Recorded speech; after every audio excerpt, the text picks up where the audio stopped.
We're talking about giving yourself permission to have fun in sobriety. I'm joined today by Reverend Kevin Kline. How you doing, Kevin? I'm wonderful. How are you, Damon? I am doing great. Once I introduced you as a pastor and you said, "No, Damon, I'm a reverend."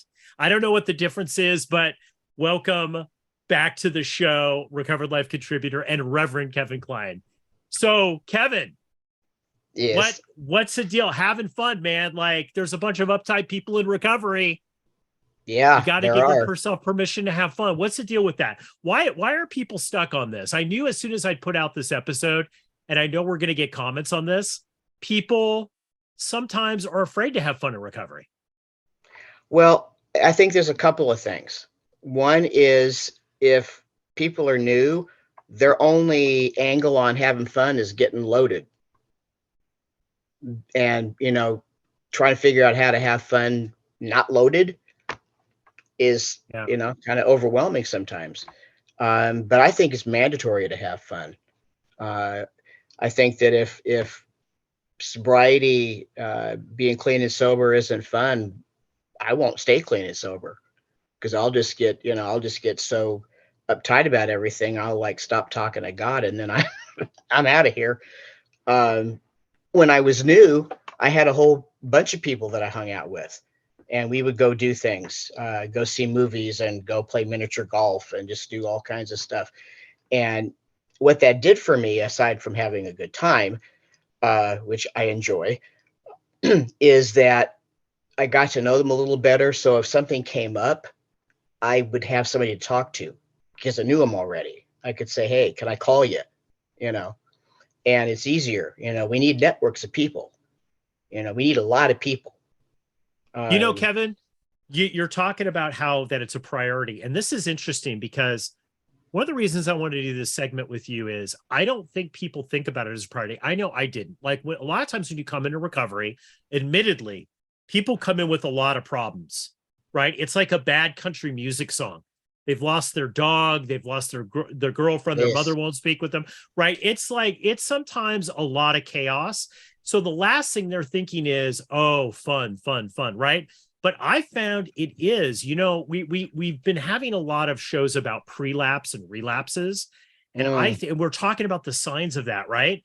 And I think not having fun for a long period of time is also a prelapse sign. I think you've got to like it's a priority because if you don't do that, if you can't find a way to have enjoy sobriety, it is hmm really going to be miserable. Well, yeah, because if you're miserable, nobody's going to want to hang out with you. I mean, they may say, "How you doing?" and then listen for a minute, but if it's the same country western song, going on, people are like not going to want to hang out. As sad as that may be, I mean, you may attract somebody that like wants to yank your covers about everything, kind of like me. But no, I think it's critical. When I was new, I got a whole 4.5 days in a hospital because that's what my insurance company. Actually, they thought I only should have 3 because that's how you detox off all that stuff at once, right? Um, but after that, it's like because I got to know that group of people, and there were 17 of us at once. And the second this one guy got let out, he he bailed. His parents put him in, but the rest of us, you know, I mean, we all stayed sober for a very long time, and that's the percentages are kind of like against that, sadly. Yeah. But we had each other to hang out with, and on Saturday nights, after the meeting that we went to, we would go to dances or we would go to coffee, and then we'd find some like seriously like late night meeting. Um, there was one meeting we used to go to in Hollywood that started at midnight and it went till everybody had shared. And it was a long meeting. So I didn't stay for the whole thing, but but we had a lot of fun and I knew I could talk to any of them. And so on my 31st day of sobriety, when my grandmother died, who was my primary caretaker, and I was falling apart, I went to them because I knew I was safe with them. And I also this is something that I think is important. I know it's not about having fun, but um, even when we're in a serious part about grieving the loss of someone that we love, we can't stay just down all the time. I thought I had to stay down all the time and be serious, because otherwise I was somehow, like not honoring her, and it's no, we got Yeah. to have balance. I We love got to that. learn how to be adults. We got, and be responsible and all that stuff, right? But we have to have fun, or we won't stay sober. Let's jump into that, the spiritual side of this, because I found just with myself, there was a little bit of like, oh, because I got sober in my late 20s, right? In my mid to late 20s. So I Hmm. felt like I had a lot that I had to make up for, even though that I look back now and I'm laughing because it's so Hmm. young, right? But it's Right. like, I just felt like, well, I didn't do this right. I didn't do that right. And then when you wake up, and there is that time, right? Where you wake up and you see maybe your peers and other people are more ahead, their lives are together, and you feel like you've maybe hit that retrograde a little bit. You Hmm. feel that you've gone backwards maybe. And so there was a bit of that, and I see this in other people. It's like, you know what, I don't really deserve to have fun. And I found that that's a spiritual thing, and that is dangerous, right? Can you talk Hmm. about that whole idea of that? Because I know there's people listening to that say like, yeah, Kevin, that's great for you, but like, man, I really screwed up. I don't deserve to have fun. Well, that's baloney, for one. Um, in one of the programs, we talk about, we're not a glum lot, and it's serious. It's Rule 62. We're seriously not serious sometimes. Um, my take on God is that, um, and this may be far out for some of you, but God wants to have fun by means of us, and not going there is like stunting our relationship with God. I think that's my personal opinion. That we, to be a well-rounded human being, there has to be fun, there has to be joy, there has to be laughter, there has to be humor, there has to be camaraderie, there has to be all those things, because we have the things that are serious and very adult, and people die, and some people lose jobs, but then sometimes they get a better job, but um life's in session. But that doesn't mean that we like have to, like, you know stay like this all the time. It's a setup. It's a Yeah, setup absolutely. to go Absolutely. out, right? If we want to talk about relapse prevention, it's like, one, you got to have a network of people, and you got to have fun with them, a network of sober and clean people, I should say, and have fun with them. you know have people that you can lean on. you know set it up for winning, right? That, I believe, that's what God wants. And this idea that we don't deserve things, because we come in with a self-image that isn't really great, has nothing to do with what God's image of us is. Zero. None.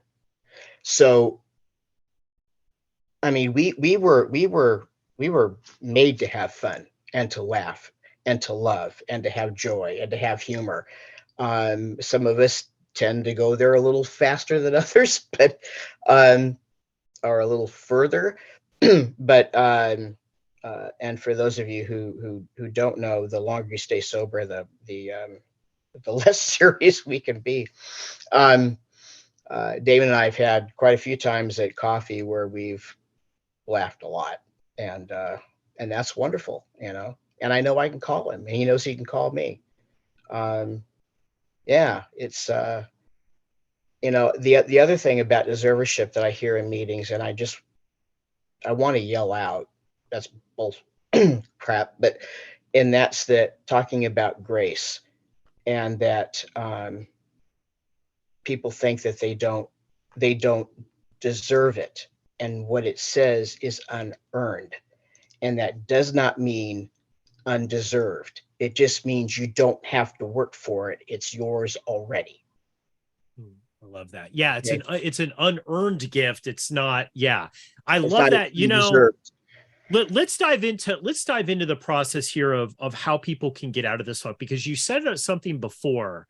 You talked about grace, which I think is definitely, that takes care of that whole shame thing and everything that goes along with that, why people might not have fun.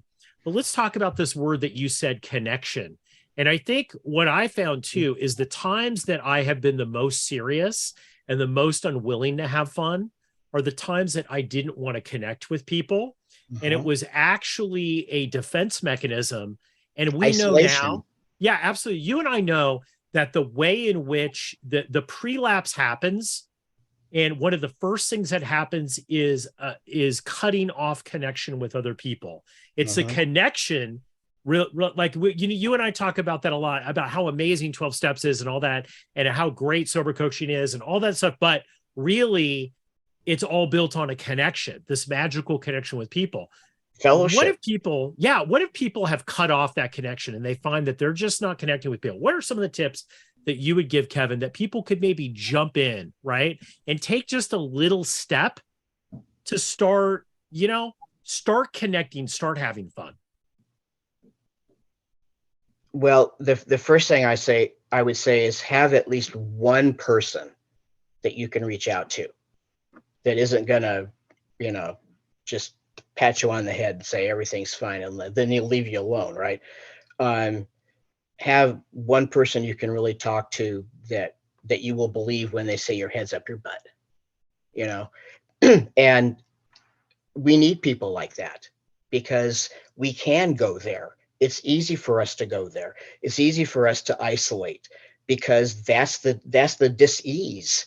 That's the thing that wants to keep us separate from people and separate from positive things and separate from joy and happiness and separate from all of that. And then so we do that, and then it snowballs. Not good, right? So as soon as you can, start building a sober network, clean and sober network, people that don't drink and use. There's some people, I hate to tell you, but there's actually some people that really never did drink or use. They do exist, some of them are even fun, but connection is critical. The fellowship is important, that it's not just a church term. When we talk about it's not, it's about, being with people that get you right, and you can just go, because you don't have to put up a pretense, you don't have to pretend, you don't have to try to jump through some hoops or any of that, unless you're trying to, and then that's another story. But just people that you can just be with, that you don't necessarily have to explain anything. You can just be with them and hang out. It could, because I know there have been so many times when I've been in groups of people where one person or another hasn't been in a good place, and even if they're trying to pretend they are, it's like, you're lying to me, I think that people make the connection so complicated. I know I make the connection so complicated. Like, sometimes it's just as simple as saying hi to somebody in a grocery store. Amen. Or in a line and just, that is where connection happens. I think we think it's going to be so theatrical, right? It's going to be it's going to be an episode of our favorite TV show, but it really is as simple as just starting to talk to people. It could be a neighbor and listening to people and seeing how they're doing, and, sharing a joke about something or a smile about something. It doesn't have to be that complicated. Yeah. Kevin Kline, thanks so much for coming on the show. It's always good to see you. We're going to put a link so that you can get a hold of Kevin if you ever want to talk with him. He loves commenting and talking with people in recovery. We'll put a link down there. Kevin, thanks so much for coming on today. Thanks, Damon. Sometimes addiction recovery can be a lonely battle, but you don't have to fight it alone. At Recovered Life, we're dedicated to helping you live your best recovered life. And that's why we're inviting you to subscribe to our free weekly newsletter. Every week, we carefully curate exclusive content from leading minds in addiction recovery, mental health, and all things important to the recovery lifestyle. Stay in the know with the latest news about addiction and get exclusive invitations to special recovery-focused events and explore insights tailored to support recovery from alcoholism, drug addiction, codependency, disordered eating, dysfunctional family dynamics, gambling, and so much more. With our newsletter, each week becomes an opportunity for growth, healing, and taking a step closer to the life you deserve. Take your first step towards a brighter future today.